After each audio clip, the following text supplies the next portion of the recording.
मेरा नाम क्लिंट है और मैं पिछले साल हाई स्कूल से ग्रेजुएट होने के बाद से अपने स्थानीय गैस स्टेशन पर काम कर रहा हूँ। मेरे कॉलेज जाने का प्लान था, लेकिन मैं 1 या 2 साल गैप लेना चाहता था और बस काम करना चाहता था ताकि कुछ पैसे जुटा पाऊँ अपना खर्च उठाने के लिए। स्टीव अपने 50 के दशक में एक वृद्ध व्यक्ति है। वो स्टोर का मालिक और प्रबंधक है और वो बहुत मिलनसार आदमी नहीं है। एबी मुझसे कुछ ही साल बड़ी है। वो 25-30 साल की है और वो स्टोर का कैश संभालती है, जबकि मैं स्टोर में सुनिश्चित करता हूँ कि फाउंटेन सोडा सिरप का नया डिब्बा लग गया कि नहीं। एक रात एबी और मैं देर से काम करने वाले थे। मुझे पूरी रात वहीं रहना था, लेकिन एबी आधी रात के आसपास घर जा सकती थी। आइडाहो के एक छोटे से शहर में रहने से मुझे रात में अकेले गैस स्टेशन चलाने की ज़्यादा चिंता नहीं थी। और आज रात का मेरा काम खत्म। अपना पर्स और जैकेट उठाते हुए एबी मुस्कुराई। काम पर सो मत जाना, उसने मजाक किया। वो बस एक ही बार हुआ था, मैंने वापस मजाक किया। कल रात मिलते हैं बच्चे, एबी ने मेरे बालों को सहलाते हुए कहा और बाहर निकल गई। बच्चे? मैंने अपना सिर हिलाया और हंसा। जाहिर है 20 साल से कम उम्र का होना मुझे एक बच्चा बनाता है, या उसके मामले में किडो। कुछ घंटे बीत गए और दुकान एकदम शांत थी। मैंने अपना फ़ोन निकाला और उस पर गेम खेलना शुरू कर दिया। 20 मिनट और बीत गए जब एक अजीब कार आकर रुकी।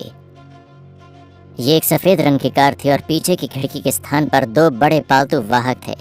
मैं इसे एक लंबे समय तक देखता रहा, ये पता लगाने की कोशिश कर रहा था कि क्या ये सच था या मुझे नींद की ज़रूरत थी। वो इमारत के पिछले हिस्से की तरफ रुके और वहीं पार्क किया। 1 मिनट बाद ये कपल टहलाता हुआ दरवाजे से अंदर आया। वो लगभग 40 के लग रहे थे। वो आदमी छोटा और मोटा था। उसने एक सफ़ेद टैंक टॉप और स्वेट पैंट पहनी थी।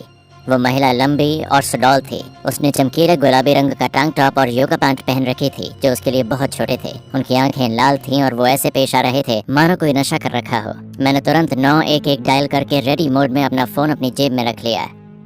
वो आदमी उस जगह को देख रहा था जहां हम हॉट डॉग पकाते हैं, जिस मशीन को हम बंद कर चुके थे। उन्होंने मुझे देखा। आपके हॉट डॉग कहाँ हैं? उन्होंने पूछा। सॉरी सर, लेकिन हम आधी रात के बाद गर्म खाना परोसना बंद कर देते हैं, मैंने जवाब दिया। पर मुझे हॉट डॉग चाहिए, उसने मांग की। सर, सुबह के 3:30 बजे हैं, ये बंद है। महिला ने बिना दांत दिखाए मुझ पर मुस्कान बिखेरी। उसके होंठ उसके चेहरे पर चिपके से थे। चलो मेरे आदमी को एक हॉट डॉग दे दो ना, उसने फ्लर्ट करने की कोशिश करते हुए कहा, लेकिन वो कोशिश बहुत ही इरिटेटिंग थी। ये बंद है और मैं निर्णय नहीं लेता। उस आदमी ने चाकू निकाला और मुझे लगा कि मेरे चेहरे का सारा खून निचुड़ गया था। चलो इसे एक और बार आजमाते हैं, उसने अपनी उंगली को ब्लेड पर ऊपर से नीचे घुमाते हुए कहा। उसकी उंगली से खून निकलने लगा और वो जरा भी फड़का नहीं। मैंने अपना फ़ोन पकड़ा और सेंड का बटन दबा दिया। मैं ऑपरेटर से बात नहीं कर सकता था। मुझे बस ये प्रार्थना करनी थी कि वो किसी तरह सुन ले कि यहाँ क्या हो रहा है और वो तुरंत पुलिस भेज दे। अगर मेरे लिए हॉट डॉग नहीं बनाया तो मुझे तुम्हारा ही हॉट डॉग बनाना पड़ेगा, उस आदमी ने मुझ पर झपट्टा मारते हुए कहा। मैं उससे दूर हट गया और उस पेपर स्प्रे को पकड़ लिया जिसे हम रजिस्टर के नीचे रखते हैं। मैंने उसके चेहरे पर स्प्रे कर दिया और वो दर्द से चीख उठा। अब वो लड़की मेरे ऊपर कूद गई और मेरे हाथ से स्प्रे निकालने की कोशिश करने लगी, लेकिन मैं उसके चेहरे पर भी स्प्रे करने में कामयाब रहा। उसने मुझे छोड़ दिया और मैं बाहर भागा। मैं पीछे की तरफ चला गया और भूल ही गया कि मैंने 911 पर कॉल किया था। मुझे एक महिला की आवाज़ सुनाई दे रही थी जो मेरा ध्यान आकर्षित करने की कोशिश कर रही थी। मैंने ये संभावना भी दर्ज नहीं की कि ये मेरा ही फ़ोन था। मैंने उस कपल को बाहर आते देखा, वो मुझे ढूंढ रहे थे। शिट। मैंने एक लो प्रोफाइल रखा और किसी भी दिशा में बसों से दूर भागा। मैं उनकी कार से टकराकर घायल हो गया और पालतू वाहकों में जो दिखा उससे मेरा खून जम गया। वहाँ 2 कयोटी थे और वो जो खा रहे थे वो किसी मनुष्य जैसा लग रहा था।